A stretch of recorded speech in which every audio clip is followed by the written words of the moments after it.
नमस्कार। हिमाचल बुलेटिन में आपका स्वागत है। कोरोना के खिलाफ जीतेंगे हम ये लड़ाई, टीका लगवाने में ही है सबकी भलाई।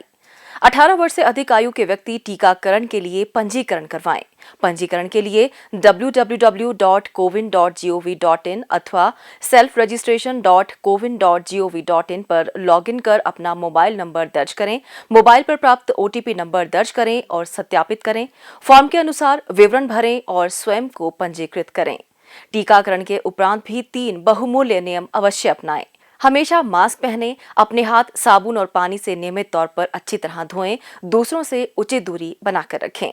अब पेश हैं आज के समाचार। मुख्यमंत्री श्री जयराम ठाकुर ने आज शिमला से शहरी स्थानीय निकायों के निर्वाचित प्रतिनिधियों को वर्चुअल माध्यम से संबोधित किया।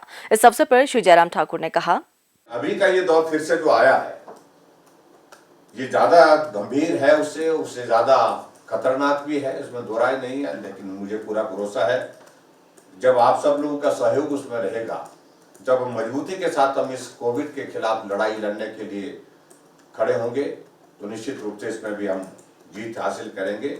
ऐसा मुझे पूरा भरोसा है, पूरा विश्वास है। 17 तारीख के बाद एक अभियान हमारा और शुरू हो रहा है, वैक्सीन का अभियान, जो 18 साल से ऊपर के लोगों के लिए है, 18 से 45 वर्ष के। उसके लिए हमने यही तय किया कि फर्स्ट कम फर्स्ट सर्व जिसको कहते हैं, जिनका रजिस्ट्रेशन पहले हुआ है, उन लोगों को संदेश जाएगा, मैसेज जाएगा, और उस मैसेज के आधार पर उन लोगों को बुलाया जाएगा। हम एक साथ सभी लोगों को आने के लिए बोलेंगे, वो व्यवहारिक नहीं हो पाएगा। उसके कारण जो है वो कर्फ्यू के दौरान और कोविड के दौरान हमारे लिए जो है वो सोशल डिस्टेंसिंग और क्राउड को जो मैनेज करने में जो है कठिनाई आएगी। इसलिए हमने तय किया कि उसको फेस्ड मैनर इसको हम करेंगे।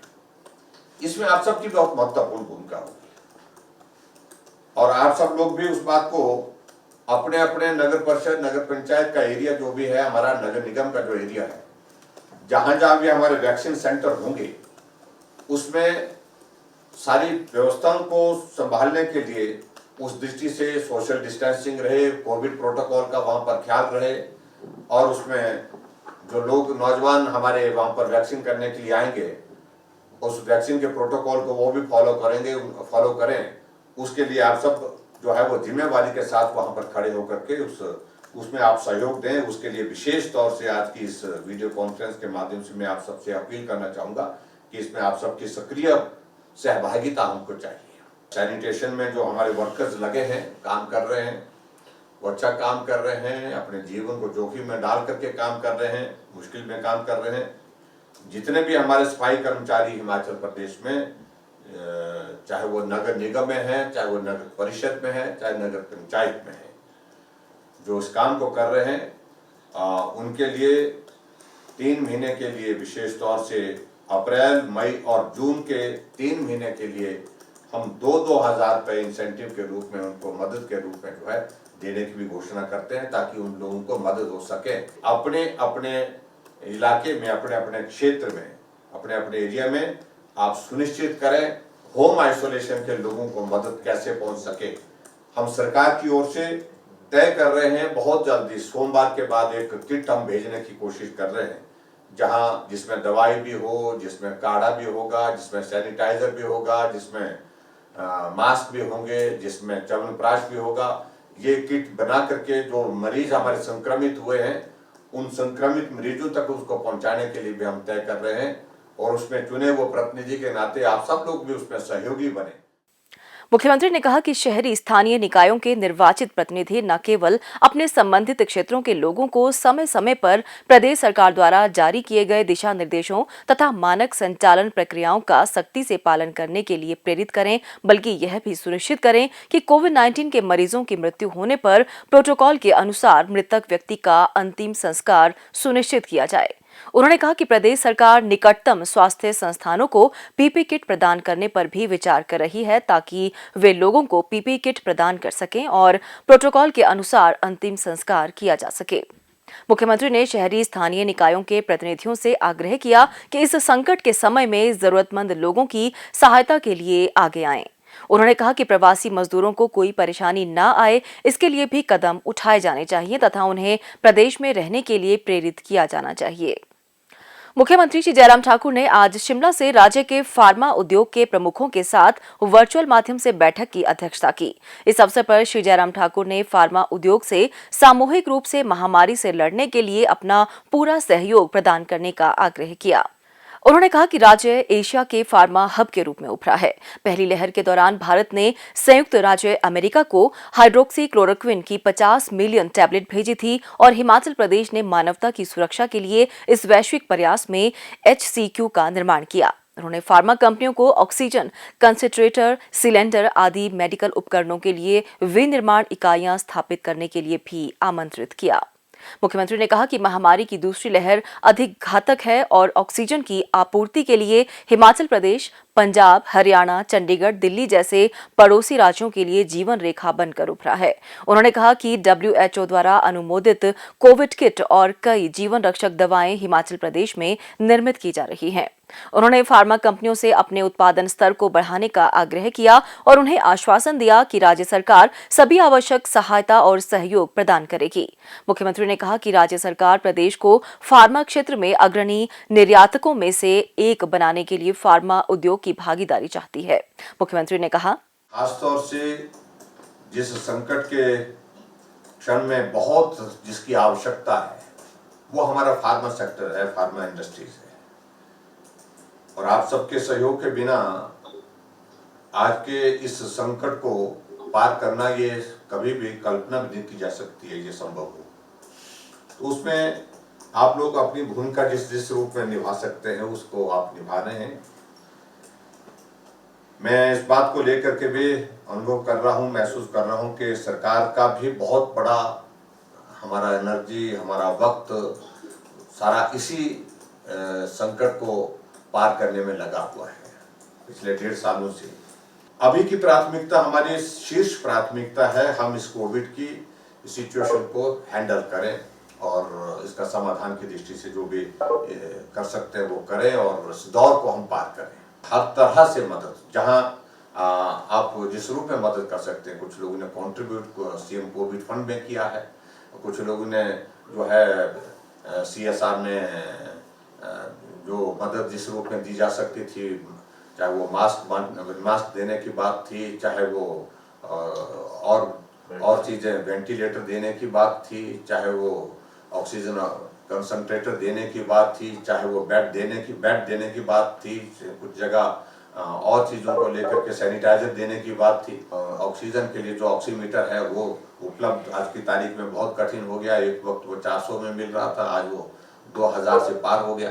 तो ये ऐसे इश्यूज को लेकर के भी आप लोगों ने कंट्रीब्यूट किया है हमारे इसमें प्रदेश में, उसके लिए मैं आप सबका धन्यवाद करता हूँ।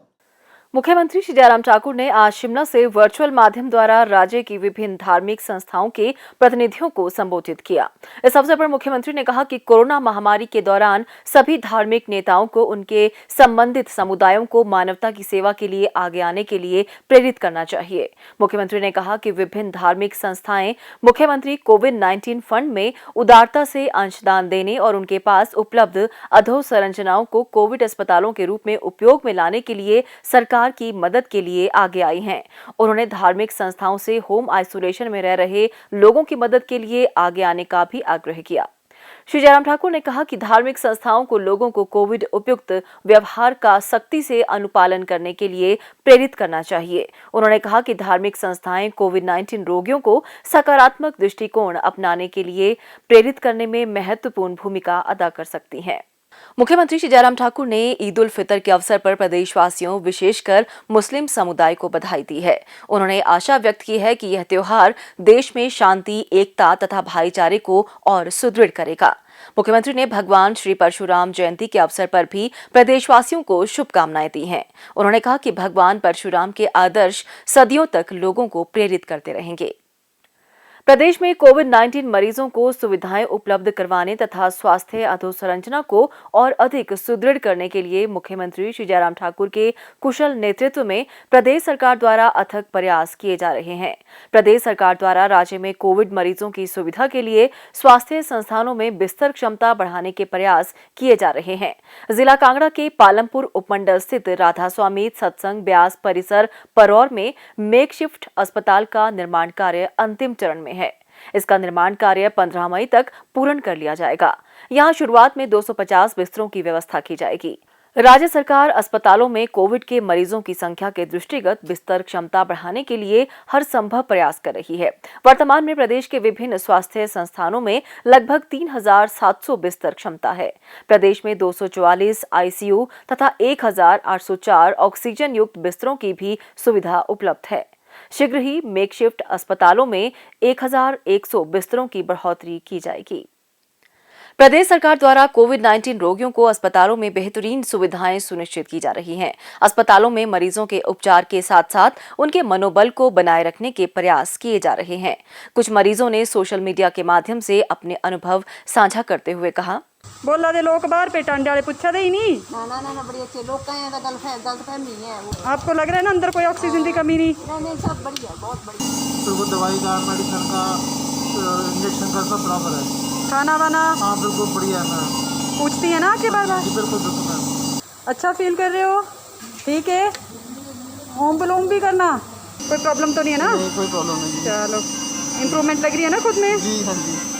स्वास्थ्य एवं परिवार कल्याण विभाग द्वारा दोपहर 2 बजे जारी बुलेटिन के अनुसार प्रदेश में कोरोना संक्रमण की जांच के लिए आज 3,101 लोगों के सैंपल लिए गए, जिनमें से 202 लोगों की रिपोर्ट नेगेटिव पाई गई है, जबकि 2,863 लोगों की रिपोर्ट आना बाकी है। अभी तक 16,83,879 लोगों की जांच की जा चुकी है, जिनमें से 15,30,837 सैंपल की जांच नेगेटिव पाई गई है। प्रदेश में कुल 1,47,298 लोगों में कोरोना वायरस के संक्रमण की पुष्टि हुई है, जिनमें से 1,08,239 लोग इस बीमारी से ठीक हो चुके हैं और 36,917 व्यक्ति उपचाराधीन हैं। हिमाचल बुलेटिन देखने के लिए सब्सक्राइब करें YouTube channel DPR Himachal, follow करें ट्विटर @DPRHP, लाइक करें Facebook page information and public relations department Himachal Pradesh, visit करें वेबसाइट www.himachalpr.gov.in। इस अंक में इतना ही। कल फिर होगी मुलाकात। दीजिए इजाजत। नमस्कार।